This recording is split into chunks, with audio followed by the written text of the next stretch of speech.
হ্যাঁ গো, আমার খুব খিদে পেয়েছে। তুমি এদিকে এসো দেব গজানন। সর্বাগ্রে তুমি আহার গ্রহণ করবে, এসো।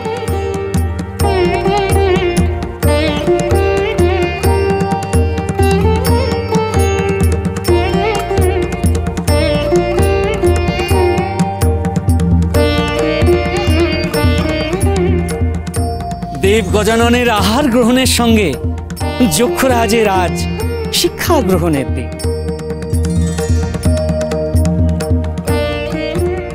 নারায়ণ নারায়ণ।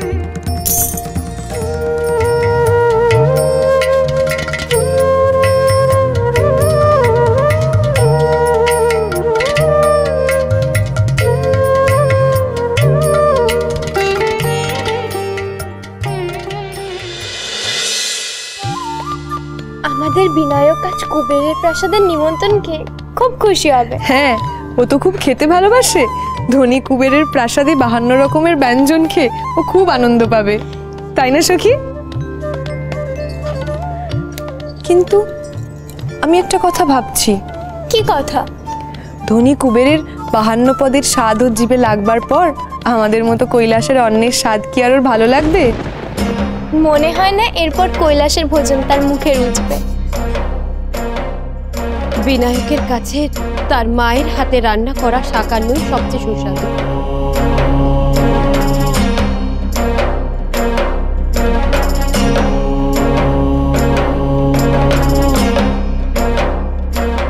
সখী, আমাদের সকলেরই তো খাওয়া হয়ে গিয়েছে, তবে ওই বাড়তি খাবার কার জন্যে?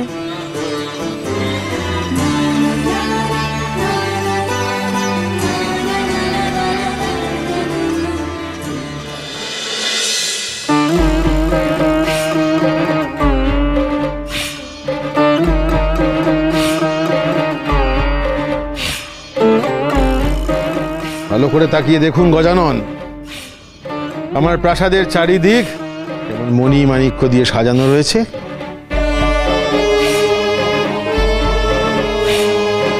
জ্যোতি ঠিকরে চোখ ধাঁধিয়ে দিচ্ছে, তাই না গজানন? ভোজন কক্ষ আর কত দূর? সামনেই। আপনি আপনি আমার প্রাসাদ দেখতে দেখতে এগিয়ে চলুন। কেবল কথা বলে, এদিকে আমার পেটের মধ্যে আমার অবস্থা প্রভুর মতো। খাদ্য না পেলে এবারে আমি পাহাড় থেকে ঝাঁপ দেব। আসুন আসুন আপনি।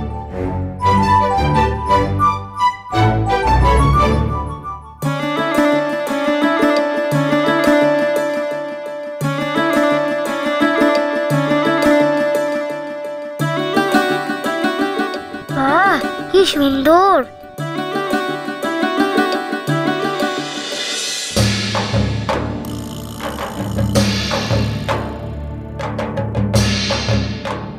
এতক্ষণে পার্বতী নন্দনের দৃষ্টি আকর্ষণ করা গেল, যাবে কোথায়?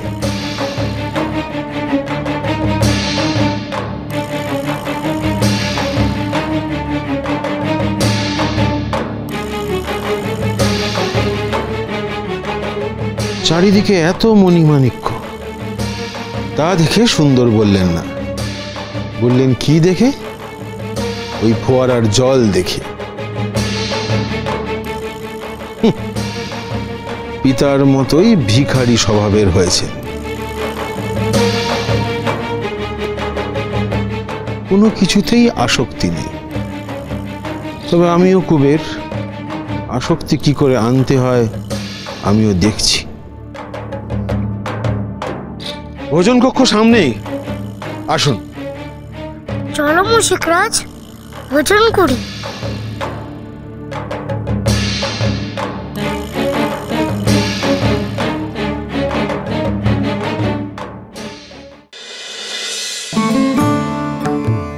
ভোজন সমাপ্ত হলেই তোমাদের অনুজ আবার তোমাদের কাছে কৈলাসে ফিরে আসবে। অনুজ সবসময় আমাদের সঙ্গে থাকে পিতা। ছোট একটা বালক, কিন্তু যেন সে একাই কৈলাসকে মাতিয়ে রাখে, যেন সে একাই অযুত গণের সমান। হ্যাঁ পিতা, সে না থাকলে যেন মনে হয় কৈলাসে কেউ নেই, কিচ্ছু নেই। বড় নির্জন লাগে পিতা, বড় ফাঁকা ফাঁকা লাগে, কোনো কাজে আমাদের মন বসে না। কখন যে সে আসবে পিতা? তোমরা উতলা হয়েও না, উদাস হয়েও না বৎসরা। কুবেরাজের নিমন্ত্রণ রক্ষা করে সে আবার ফিরে আসবে। মার্জনা করবেন পিতা, ওই কুবের রাজকে আমাদের মোটে পছন্দ নয়। বড্ড অহংকার, ধনের গর্বে যেন মাটিতে পাই পড়ে না। সবাইকে পুষ্পগ্রাত দেখিয়ে বেড়ায়। সব দেবতাদের কাছে নিজের ধন সম্পদের বড়াই করে বেড়ান, দেখিয়ে বেড়ান। নিশ্চয়ই নিশ্চয়ই আমাদের অনুজের কাছেও তাই করবেন, ধন সম্পদ দেখাবেন। করতেই পারেন, দেখাতেই পারেন, তাতে ক্ষতি কি? ক্ষতির কথাই তো ভাবছি পিতা। অনুজ বড়ই ছোট, চাকচিক্য জৌলুস দেখে যদি তার চোখ ধা দিয়ে যায়। হ্যাঁ, আমাদের কৈলাসের এই সাদামাটা জীবন যদি তার আর ভালো না লাগে। কুবেরের ধনভাণ্ডার দেখে অনুজ যদি ধন রত্ন কি তা চিনে ফেলে, তাহলে কি হবে পিতা?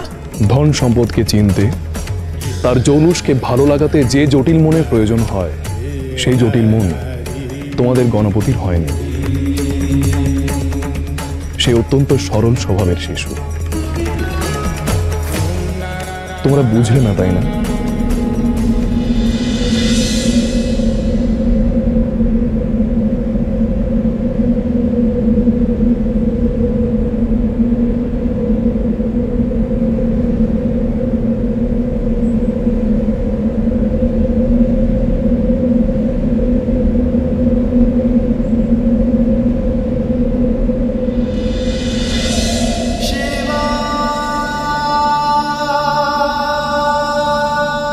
সে চাইলেই এই প্রস্তর খণ্ডকে সোনায় রূপান্তরিত করতে পারে।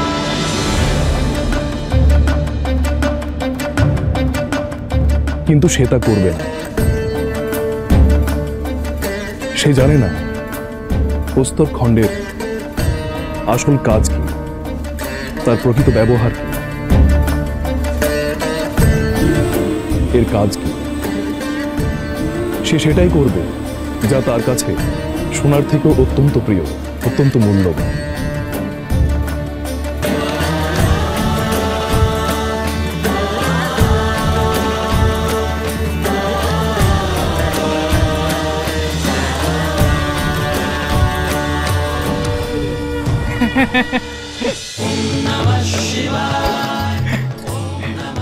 হ্যাঁ পিতা, আমাদের অনুজের কাছে মোদকের চেয়ে প্রিয় আর কোনো জিনিস নেই। মোদক তার প্রিয় বস্তু ঠিকই, কিন্তু তার একমাত্র প্রিয় বস্তু নয়। মোদকের চেয়ে প্রিয় তার কাছে আর কিছু আকাঙ্ক্ষার আছে? অবশ্যই আছে। সে চাইলেই তার প্রিয় বস্তু, তার আকাঙ্ক্ষার বস্তুকে এইভাবে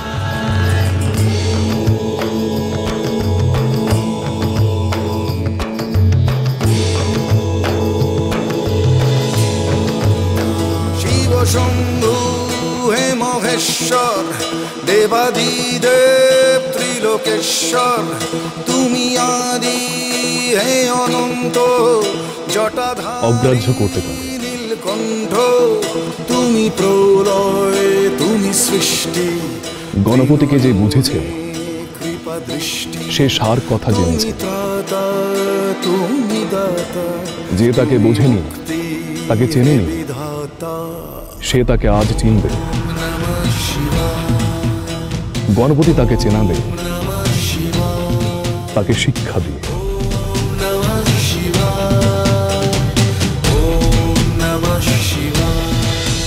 প্রভু, আমায় আমায় আপনি রক্ষা করুন। হে প্রভু, আমি আমার ঐশ্বর্যের দম্ভ প্রদর্শন করতে গিয়ে ভুল করেছি। আমি অন্যায় করেছি। আমায় আপনারা মার্জনা করুন।